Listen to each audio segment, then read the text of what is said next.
ক্ষত এঁকে দিয়েছিলে মোর হৃৎপিণ্ডে।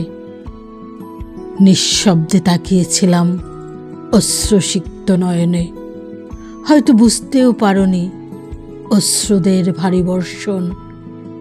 ছিল না কোনো উচ্চবাচ্য, কোনো বাধা আর প্রতিরোধহীনভাবে আমাকে ত্যাগ করে খুশি ছিলে তুমি। বিস্তৃত আকাশের দিকে নিঃশব্দে তাকাতাম আমি।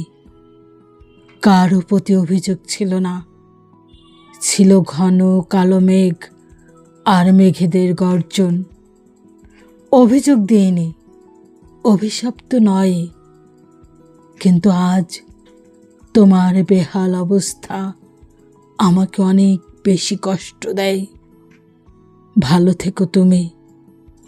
আজ তোমার বিরুদ্ধে কোনো অভিযোগ নেই আমার।